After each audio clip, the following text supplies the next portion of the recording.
palabra española favorita, Jorge? Mola. Mola es gustar. Te mola. Sí, y a mí me mola hablar, me mola el programa desde fuera. Hay historias que merecen ser contadas. Historias de millennials como tú y como yo. Bienvenidos. Quien te habla es Leimer Ríos y esto es Desde Afuera. Este es un capítulo muy especial porque es el primer capítulo que hago con una persona que no vive en Argentina. Hoy estaremos conversando con Jorge Romero. Él es venezolano, él reside en Madrid, España, es apasionado del fútbol como nadie, hincha del Real Madrid y es graduado de Ingeniería Mecánica. Hago quizás un poco de hincapié en esto porque su historia van a ver que como todo en la vida, como a muchos nos ha pasado, hay momentos en donde hay cambios que, vamos a decir, voltean tu mundo, que hacen que tu mundo tome una perspectiva totalmente diferente, pero cuando ves hacia atrás te das cuenta que siempre tuvo sentido lo que estás viviendo. Eso es algo que vamos a conversar hoy con Jorge. Les quiero recordar que nos pueden escuchar principalmente por Spotify, Apple Podcasts, Stitcher Radio y YouTube. Además puedes seguirme en mi página personal o en mi cuenta personal de Instagram, que es @leimito. También quiero comentarte que la semana pasada hice una declaración acerca de que soy amante del chocolate y que me encanta compartir. Pero resulta que además en mi casa yo vivo con la señora Quetotas. Quetotas son tortas increíbles de chocolate que, aunque mucha gente cree que yo vivo comiendo de esas tortas, la verdad es que no me dejan probar las tortas, y parte de esa campaña que yo he armado para poder probar un poco más de esas tortas es esta publicidad. Gracias, Carlota, por darme a probar las tortas cada vez que hago publicidad. Y bueno, pueden seguir a Quetotas por sus redes sociales, Qtotas, a través de Instagram. Si estás en Buenos Aires, no te pierdas la oportunidad de probar las porciones los fines de semana o de pedir tortas decoradas. Muy bien, Quetotas. Jorge, bienvenido. Muchísimas gracias por por participar en este programa. Nada, gracias a ti. Realmente, no sé, creo que lo disfruto mucho. Desde el día 1 que vi el primer capítulo me enganché y es bueno estar ahora desde este lado. Buenísimo. Tú sabes que una de las razones, cuando estaba haciendo el sketch del podcast, del programa, puse como meta el que las personas quisieran participar en mi programa. Y bueno, gracias a Dios he tenido muy buena receptividad, y la gente que me ha llegado y me ha hecho comentarios, de verdad que me llena de mucho orgullo, porque quizás con un poquito de trabajo y con un poquito de disciplina, hay gente que de verdad está apreciando el trabajo, y bueno, prueba de ello es que te tenga en el programa, porque tú me llegaste con una inquietud, aun cuando ya yo te tenía en la cabeza para preguntarte si querías participar. Bueno, tú más bien me mostraste la inquietud, y eso es algo que agradezco mucho. Sí, desde el capítulo 1 fue molestando con nuestros colegas. Un abrazo a Jorge Briceño, a Chipi. Jorge me dijo que no te entrevistara, ¿viste? Sí, y José Fernández, un saludo también para él. Dijo y José fue el que me dijo, entonces, ¿verdad? Luego hablando y que habla con Leimer, que tú tienes todo el perfil, ¿qué tal? Que no puede ser. Y yo, no me he invitado, estoy ofendido, ¿qué tal? Y bueno, al final sí, terminó ocurriendo, ¿sabes? Entonces, terminó pasando. Claro, entonces es muy divertido realmente, como, digamos, los caminos que llegas acá, sí, independientemente que ya me tenía en el top of mind para participar, pero ya nosotros estábamos haciendo campaña por otras partes también. Fue toda una campaña sugestiva, me parecían sí. Cosas de repente, ¿no? Tal cual. No. Para los que no saben, yo conozco a Jorge de la universidad. Él estudió conmigo en la Facultad de Ingeniería en la Universidad del Zulia. Para ese tiempo, Jorge, cuando yo entré a la universidad fue una de las primeras personas con las que tuve contacto, porque recuerdo que tú estabas en una asociación estudiantil, ¿correcto? Sí, de hecho, tengo que corregirte porque nos conocimos antes, desde el Bueno, Goretti, desde la escuela Goretti. sí, sí, sí, o sea, Tenemos, tienes digamos, razón. nos conocemos de atrás, sin el trasfondo que tiene eso. Pero sí, nos conocemos hace Hashtag mucho, chinazo. sí, desde hace mucho tiempo y luego es cierto que cuando entramos en la universidad, pues el trato quizás ya no era tan informal, era mucho más académico y bueno, estar en los mismos pasillos creo que terminó juntándonos un poco más. Como decías, es cierto, participaba la Fundación Fórmula Saeluz, F Saeluz en su diminutivo, y bueno, realmente pasé por muchas etapas allí, desde ser uno de los miembros aspirantes, secretario general de la Junta Directiva, luego presidente de 2 años, incluyendo tanto búsqueda de patrocinios, recuperar un poco los miembros, ya que mucha de la base del equipo se había graduado y estaba en etapa final, y el equipo estaba un poco que hubo que reformarlo, aunque teníamos una base muy sólida en cuanto a estructuras, quizás la parte económica o materiales. Es cierto que la parte humana, los recursos humanos eran limitados y tuvimos que hacer, digamos, una nueva captación. Al final lo fácil de la captación es que buscas a tus amigos y tus amigos pasan a ser parte Sí, del equipo. Y, y bueno, quien me sí, conoce sabe que el podcast yo lo he hecho como que con mis personas más cercanas. Es que sí, siempre que uno hace algo, uno primero ve a los que tiene cerca. correcto. Y aquí es mejor que apoyarte que tus amigos, tus compañeros de clase. Y bueno, eso fue, si la verdad te lo diría ahora, fue la experiencia más importante que desarrollé dentro de la universidad. Los amigos que generé ahí, las experiencias que estuve allí, sin duda alguna, no me puedo equivocar, que me hacen la persona que soy el día de hoy. ¿Qué se sintió? ¿Cómo fue la vivencia de Jorge estudiando ingeniería en Venezuela? Creo que como todos, un poco mi papá es ingeniero mecánico también, graduado de la Universidad del Zulia. Creo que muchas veces estuve influenciado por esa figura paternal. Aparte soy un fanático de los Legos y creo que todos los que estudiamos ingeniería en algún Sí, momento o sí, en jugamos con algún Legos momento, o es somos verdad. fanáticos de los Legos. Y es Sí. cierto que empezás construyendo cosas en tu casa y luego dices, mira, yo quiero estudiar ingeniería mecánica, es lo que estudia mi papá. Y bueno, terminas ingresando como todos. También el cambio es complejo. A mí realmente la etapa de adaptación de universidad creo que entré muy joven también. Pero bueno, al final empiezas a vivir, a pasar tus materias, a encontrarte con personas que están pasando por lo mismo que tú, y que si hay una materia más compleja que otra, creas lazos Sí, es la vivencia del sí, estudiante. y creas lazos muy sólidos, muy particulares en ingeniería. Y bueno, si aparte tienes la oportunidad de pertenecer en proyectos de este calibre o de esta magnitud, creo que te terminan forjando el carácter a prueba de todo. Si yo te preguntara a ti quién era Jorge Romero en Maracaibo antes de emigrar, ¿cómo te pudieras definir? O sea, que quizás no definirte a ti mismo, sino de repente que me cuentes eh, qué cosas marcaron a ese Jorge pre-migración. Creo que te diría las mismas de ahora. Creo que soy un apasionado. Si encuentro algo que me gusta y que disfruto, voy a llevarlo a las máximas consecuencias. Te lo puedo decir de mil maneras: la Vinotinto, el Unión Atlético Maracaibo, Fórmula Luz, mi universidad, mis amigos. Tiendo Ahí, dime.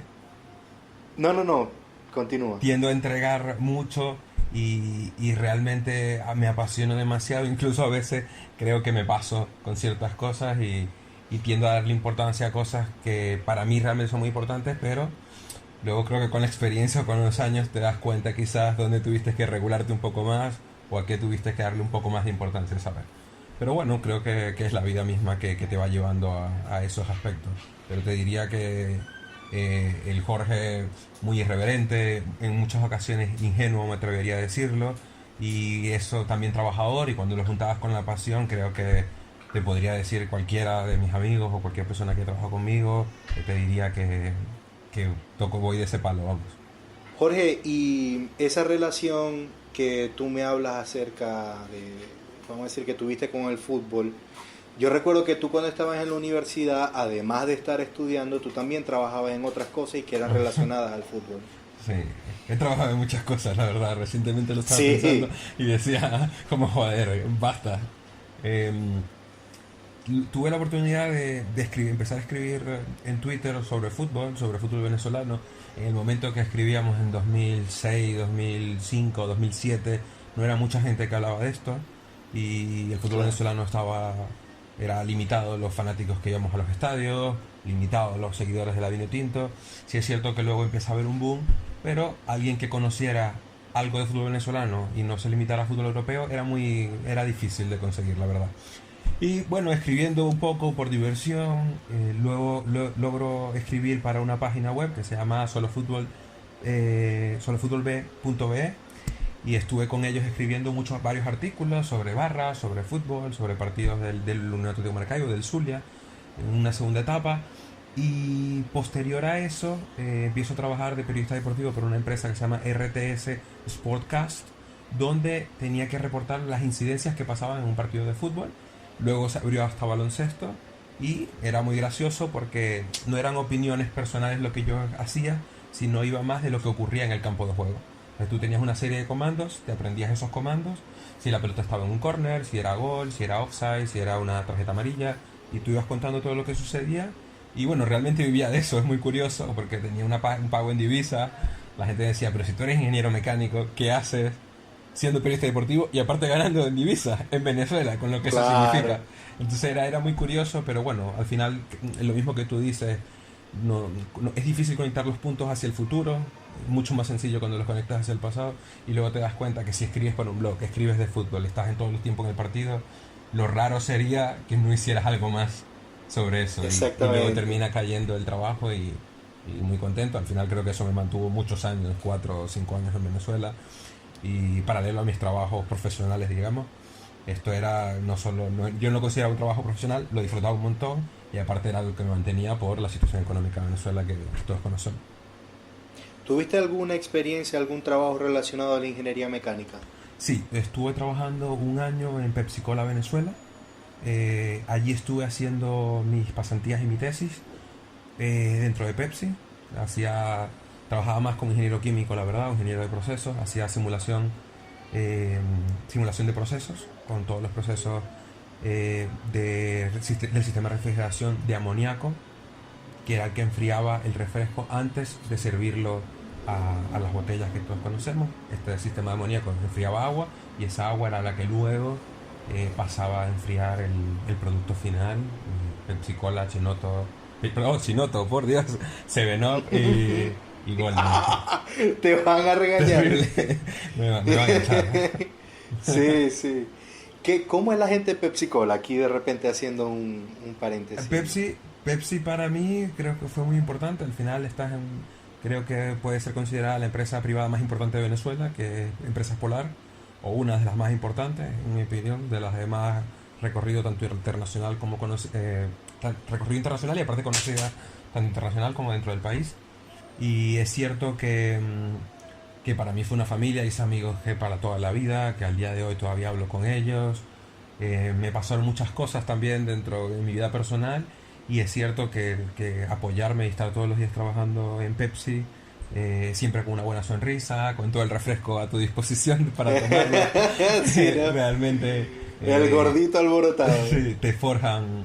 eh, Creo que ellos transmiten una imagen de compañía y unos valores de empresas polar que creo que vienen bien, el trabajar duro, el ser muy responsable, el valorar el tiempo de los demás, en la llegada a tiempo a trabajar. Sí, eh, yo también estuve con Empresas Polar, pero en la parte de alimentos. vale, Y te digo que sinceramente para mí ha marcado lo que es el estándar del deber ser de una compañía. sí, Yo que sí me he desarrollado más en el área de ingeniería, eh, en los sitios en los que he podido interactuar, incluso en la empresa donde veo ahorita, es imposible establecer la comparación. Y quizás por eso también te hago la pregunta, porque, a ver, tú estuviste en Empresas Polar hasta que decidiste emigrar, ¿o no? No, no, estuve hasta... Lo que pasa es que tuve dos migraciones, no sé si estás al tanto. Yo No, cuéntame. estuve en Pepsi hasta junio 2000... Uf, no me acuerdo la verdad. Estuve hasta junio 2015 Y luego me fui a Nueva York, estuve en Nueva York 6 meses aproximadamente. Estuve 6 meses, 3 meses primero, luego regresé a Venezuela 2 semanas, algo así, volví a Estados Unidos otra vez, a Nueva York, y estuve hasta el mes de febrero. Luego es cierto, en 2016 ya eso, regreso. Allí finiquito todos mis papeles en Venezuela, y es después que mi hermano logra conseguir su trabajo, consigue un trabajo en España, en Madrid, en el mes de junio, y cuando él ya está un poco más estable, le caigo en su casa, digamos, en el mes de octubre, ya migrando con todos mis documentos y todos los papeles en regla. O sea que tú llegaste a España a través de tu hermano. Sí, yo llegué gracias a que mi hermano, también un saludo a Antonio Romero, conocido internacionalmente como Pelusa, El Pelusa. que es su nombre artístico, y es cierto que él me abrió las puertas, y luego, bueno, viene todo lo demás que ha pasado desde entonces, que parece poco, pero cómo ha costado, te lo digo. ¿Cómo fueron esos primeros días de Jorge en España? Bueno, ¿Cuáles eran las ilusiones de ese sí, primer Jorge? la primera ilusión, y esto es una verdad como el tamaño de un templo, que la gente Yo tiene sé lo que que vas a saber, decir. y la gente tiene que saber que esto fue así. Yo llego, dejo mis maletas en casa, me pongo la camisa en Madrid y subo por la Castellana hasta el Santiago Bernabéu. Era lo primero que yo tenía que hacer en Madrid. Luego me preocupaba por saludar a mi hermano, hacer toda la movida. Pero lo primero era lo primero. Recuerdo que era un partido de Champions, se jugaba el Real Madrid-Legia de Varsovia. Estaban los ultras del Legia liándola un poco con la policía. Ese fue mi recibimiento a Madrid. Y vamos, recuerdo la cara de tonto que pongo cuando veo el estadio. Me grabo un poco, por ahí hay un video. Casi que los ojos muy aguados. Fue muy emocionante, la verdad. Ver el templo, ¿no? Sí, sí. Y además de eso, Jorge, ya entrando más a un plano un poco más profesional, ¿cómo fueron esos días? Bueno, ¿Qué tuviste yo que hacer? lo primero que hice, realmente creo que la mayoría de las personas no tienen la oportunidad de hacer eso. Yo me había trazado un plan y dije, yo tengo que conseguir un trabajo profesional. Mi objetivo era única y exclusivamente conseguir un trabajo profesional, porque yo decía que si conseguía un trabajo no profesional, dar el salto luego iba a ser Te muy... iba a costar. me iba a costar. Entonces decía, porque claro, vas a llegar cansado, vas a poner todas las excusas, y luego si consigues un trabajo no profesional, que realmente tienes una buena paga, lo iba a ser más difícil soltar eso para luego meterte en una pasantía. Aquí lo llaman beca. Normalmente en España tiendes a entrar por beca cuando no tienes tanta experiencia. Era mi caso, solo tenía un año de experiencia, y en pasantías. Entonces, mi plan era entrar por beca, pero claro, por beca es como si fueses pasante, el pago es mínimo, no es un Claro. salario, ni siquiera el salario mínimo. Entonces, eh, mi objetivo era eso. Claro, tengo la oportunidad de que mi hermano me dice, si tú tienes un plan y tú crees que eso lo vas a conseguir, pues yo te apoyo hasta que lo hagas. Entonces, Como dicen acá, yo te banco. sí, me apoya ahí. Y es cierto que sin eso no hubiese sido posible estructurar el plan de la manera que lo hice. Estuve 3 meses buscando trabajo. Esos 3 meses recuerdo que tenía un diario donde yo escribía diariamente qué hacía o qué pasos tomaba hasta conseguir un trabajo. Entonces decía, hoy fui a Madrid, al día, digamos, es una metrópoli, una ciudad importante, capital de España, europea. Había un boom de post-crisis y recesión que hubo en Europa después de los del 2008. Y es cierto que habían muchos cursos gratis, muchos cursos de emprendimiento, de empoderamiento, de aprender cosas, de lo que sea. También era muy típico que te dan una píldora gratuita de lo que sea, tipo, aprende cómo hacer tu currículum en una hora. Y luego que se acababa el curso, te daban el curso absoluto grande que costaba X cantidad de dinero. Yo no disponía del dinero, y lo que hacía era, me iba a cuanta píldora, lo llamaba yo, gratuita, que encontraba por ahí. Llegué a ir a cursos de mindfulness, de marketing digital, de LinkedIn, de empleabilidad, de todo lo que yo creía que me podía sumar o acercarme a mi objetivo. Recuerdo que uno de los primeros trabajos que consigo, ya cuando veo que no consigo ninguna oportunidad profesional, era de tocar puerta en frío, lo llaman acá, que es que tú vas de puerta en puerta a locales ofreciendo el cambio de cualquier telefonía que tuviesen hacia telefonía Vodafone. Entonces, Aquí te rompen ya, llamándote todos los días, es horrible. es horrible. Y claro, tú ibas allí, llegabas a la casa, a un supermercado, y le decías, ¿cuál es su internet tal? Regreso ese día, recuerdo que regresé llorando a casa, estaba muy frustrado, Eso ya fue en diciembre, desde octubre que había llegado y seguía sin ninguna oportunidad. Justo ese día digo, mira, yo no voy a aceptar este trabajo, no lo quiero, no puedo, yo creo que puedo hacer algo más. En cuestión de 5 días después me llaman desde Volkswagen, Audi y Skoda en Barcelona, desde la planta de distribución, y dije, mira, esta es mi oportunidad. Mi miedo era que mi currículum no terminaba de pasar los filtros, es cierto, no pasaba los filtros, y claro, en la duda, yo decía, claro, si yo tengo dos currículum y hay uno de la Politécnica de Madrid, de la Autónoma de Madrid, y yo estoy con el de la Universidad del Zulia, en la duda, pues van a elegir el otro perfil. Si tengo la oportunidad de entrar a una entrevista, que creo que no se me iba a dar nada mal, yo decía, yo tomo el trabajo en esa entrevista.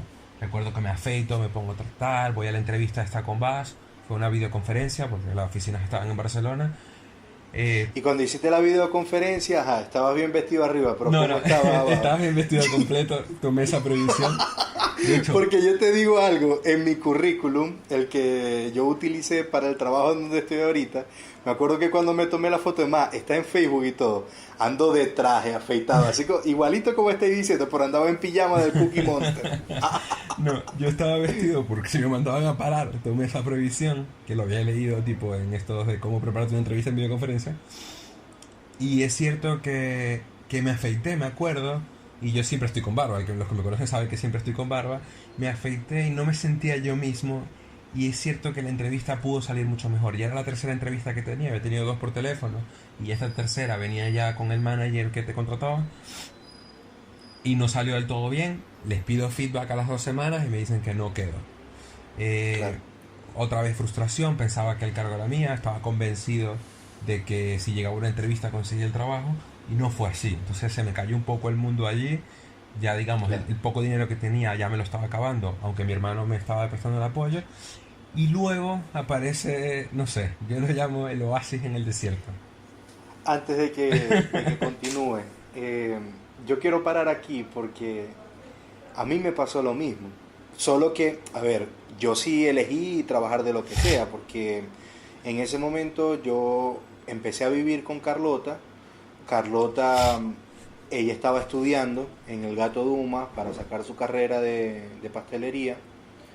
eh, y yo tenía que trabajar porque había que pagar alquiler, había que pagar cosas y eran gastos compartidos que solo con lo de Carlota no alcanzaba. Y eso que tú estás diciendo, el llegar cansado, el ponerse excusa, a mí muchas veces me pasó eso también. Y eso de que ante la duda van a elegir al local, obviamente, o sea, Sí, es algo que uno tiene que vivir para darse cuenta de la magnitud que tiene. Y más todavía, el... a veces uno es malo con uno mismo, ¿no? Uno es muy duro. sí. Porque uno intenta dos, tres veces y como no te salió ya piensas que eres el peor, porque claro, uno viene acostumbrado a tener un entorno que te favorece tanto, Claro. que las cosas se te dan porque ya conoces el entorno, Mm. el entorno te conoce también. Tienes a tus profesores, a Y los amigos de tus padres, a tus padres. exacto, o sea, Ah, uno estaba acostumbrado a que te dieran tanto sí, claro. con poco esfuerzo.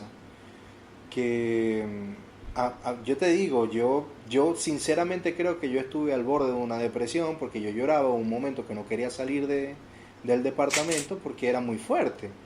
Y más con el hecho de que, bueno, de que mis papás siempre me criticaron el venirme a Argentina, ¿no? Porque decían que este es el país de los chavistas. Tienden a ser muy populistas los Entonces, argentinos.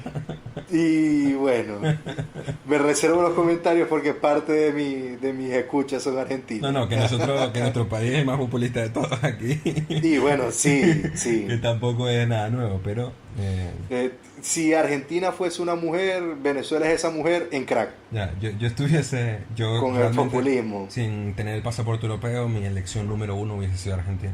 Creo que Sí, sí, no, es que esto es un país espectacular. sí, Tendrá sus problemas como todo el mundo, pero es un país donde la cultura de la gente y como te recibe el argentino es... sí, sí.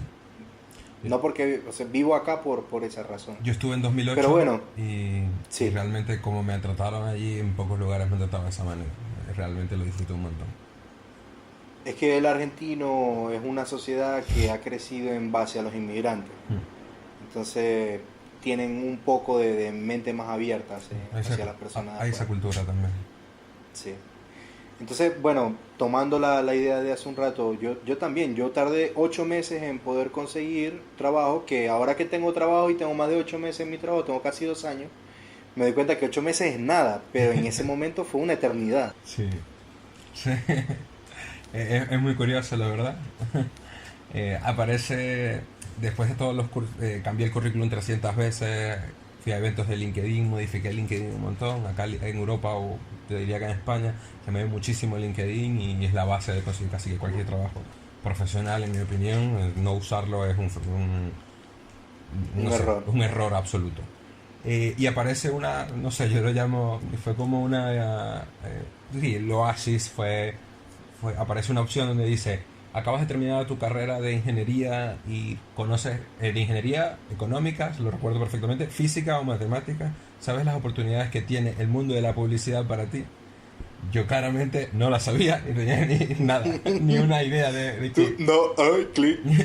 Pero yo dije, mira, a mí esto me suena, busco el nombre de la empresa, era Abbas Media Group, miro lo que hacían, vi la presentación del proyecto que tenían y dije, mira, yo voy a lanzar aquí y que pase lo que tenga que pasar. Eh, Lanzo el currículum, me llaman el mismo día, me mandan una entrevista el día siguiente y 2 años después sigo con ellos. Realmente pues no los cambio por nada.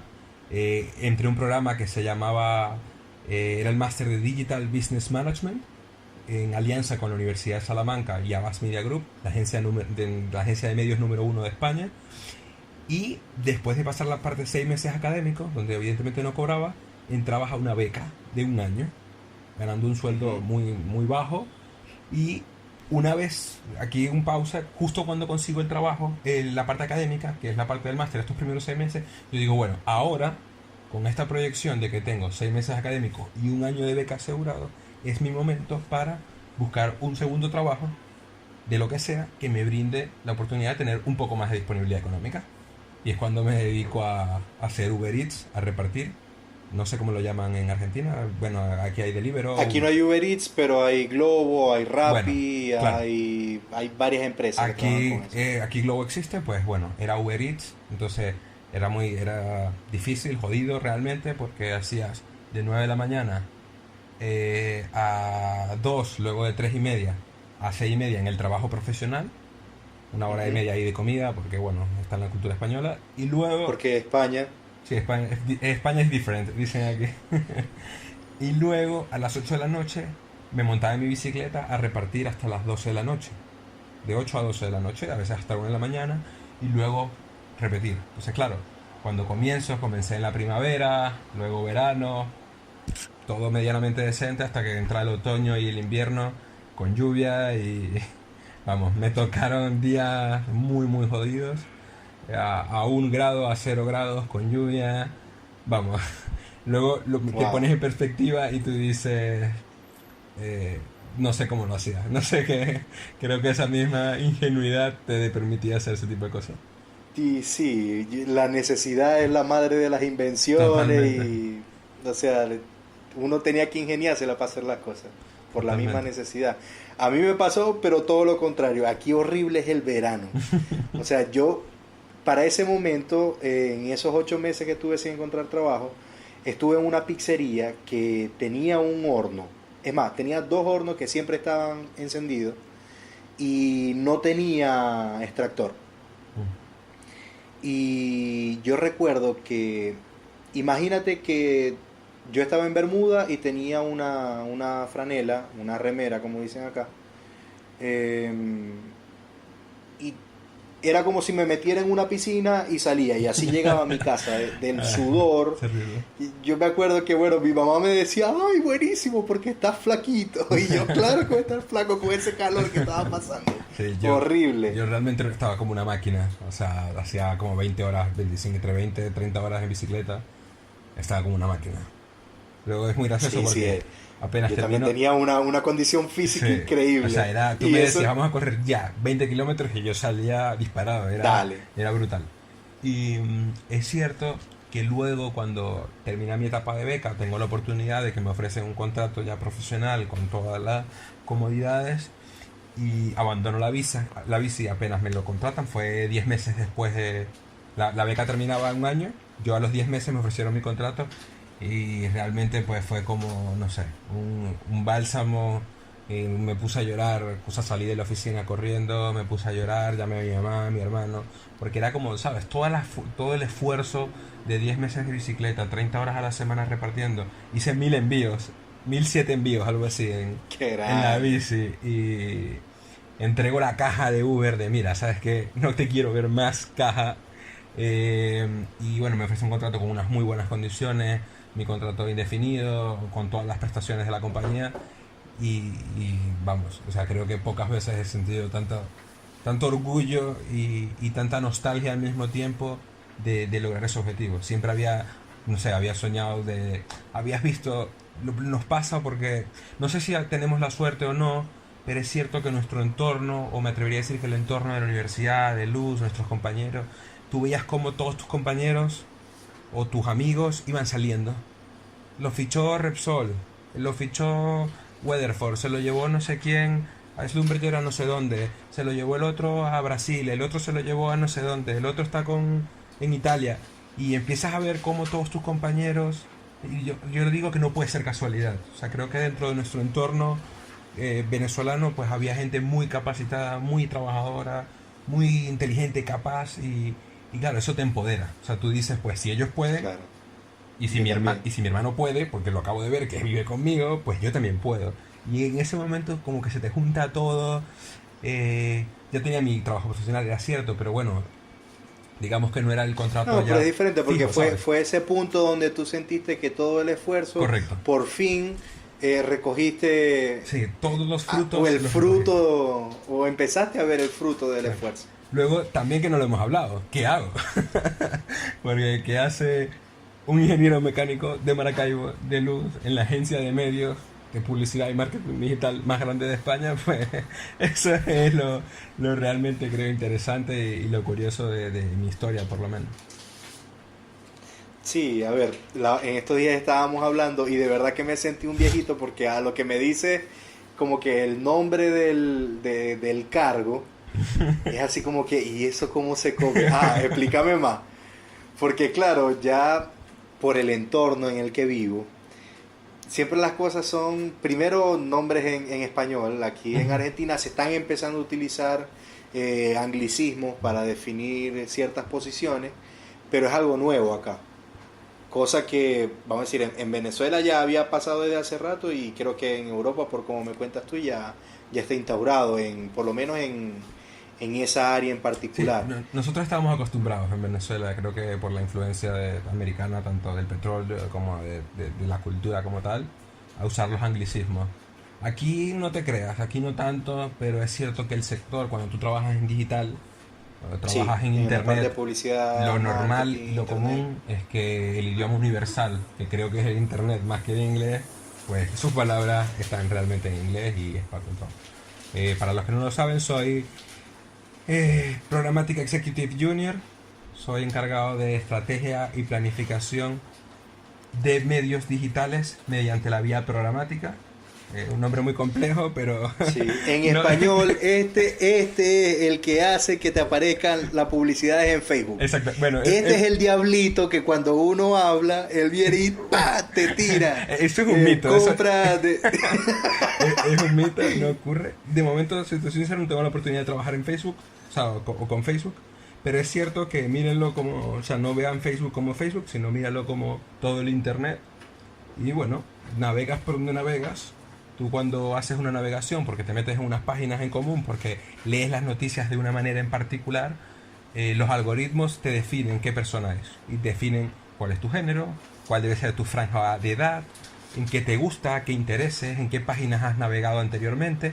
Y bajo toda esa información nosotros creamos segmentos que luego cuando un cliente me dice, oye, queremos hacer una estrategia programática, yo le digo, pues no sé, un cliente de deporte, pues vamos a ir con interesados en deporte, que hayan estado navegando en contenido de fútbol, que se estén interesados en X cosa y que vivan en la ciudad de Madrid, por ejemplo.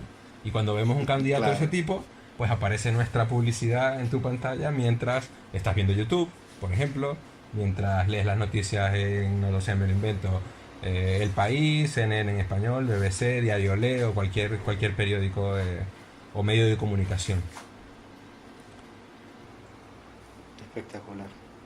Jorge, si pudieras retroceder en el tiempo y 6 meses antes de llegar a España, tú pudieras darte un consejo a ti mismo, ¿cuál sería? Yo creo que el consejo que me daría, no sé si 6 meses, pero me lo daría quizás cuando empezaba la Bueno, universidad. sí. Cuando empezaba la universidad, Ah, te diría estudia más. O sea, estudia más y si eso se ve reflejado en tus notas, pues hazlo. Realmente a veces creo que me tardé un poco más en graduarme y muchas veces me cuesta perdonarme eso. Aunque ahora estoy muy bien y paso todo, creo que el camino hubiese sido más fácil. Entonces sí es cierto que la educación es vital, es importante, hacer tu carrera en el tiempo que es, y si pudieras volver al tiempo cuando entraba a la universidad, decirte, mira, estudia lo más que puedas, y también, en el mismo orden de ideas, también le bajaría a fuego. Dile, mira, si que te quede una materia, si raspas, si fallas una materia, que no pasa nada, que las oportunidades siguen ahí y vas a poder seguir enfrentándote al mundo, entrando en las mejores compañías o tal, pero es cierto que mientras mejores notas tengas o más rápido te gradúes, pues vas a poder tener acceso a quizás más oportunidades, al 100% de las oportunidades. Luego pues tendrás al 80%, que no son pocas tampoco, te lo digo, pero mientras el abanico sea más abierto, pues creo que el esfuerzo es menos o bueno, el esfuerzo al ser mayor, las oportunidades son mayores. Creo que me diría eso. palabra Estudia española más, favorita. estudia más, sí. Palabra española favorita, Jorge. Mola es gustar. Te mola. Sí, y a mí me Y bueno, me mola hablar, me mola el programa desde fuera. y, a mí quiero decirte que me ha molado este programa. lo usaste De verdad perfectamente. que... Sí, sí, sí. Gracias, gracias. De verdad que te agradezco como por haber participado, por haberte animado. Es un momento complicado para los dos. Sí. Seguramente en la grabación se va a escuchar a Agustín por acá llorando porque estaba pobrecito. Pero Jorge, de verdad aprecio mucho que hayas podido participar. Te envío un abrazo desde Argentina, mucho éxito en tu viaje que vas a emprender ahora. Y bueno, no sé si tienes redes sociales que quieras compartir por la gente. Bueno, creo que en Instagram hago mucho contenido de fútbol y siempre estoy en el estadio, en el Santiago Bernabéu. Soy uno de la grada joven, de los abonados del Real Madrid, y también comento mis cosas o cualquier cosa que creo interesante. Es @jromerod. Y es cierto que el contenido más profesional y ciertos tips de LinkedIn y de cómo conseguir empleo y de mi experiencia o también de lo que hago lo comparto más en LinkedIn, y pueden seguirme, es Jorge Romero Doricio. Me pueden conseguir ahí, es mi profile, y cualquier cosa pues estamos a la orden para lo que sea, para contarles mi experiencia y desde un migrante, un ingeniero mecánico que le ha tocado empezar desde cero y que no nos va tan mal tampoco. Espectacular. En Instagram para los hinchas del Real Madrid, amantes del fútbol, y en LinkedIn para los que están buscando trabajo y quieren ver tips para empleos y también de marketing. Correcto. Excelente. Bien, esto fue Desde Afuera. Gracias por compartir este espacio. Les quiero recordar que nos pueden escuchar por Spotify, Apple Podcasts, Stitcher Radio y YouTube. Un fuerte abrazo para todos los que llegaron hasta acá. Será hasta la próxima. Chao, chao.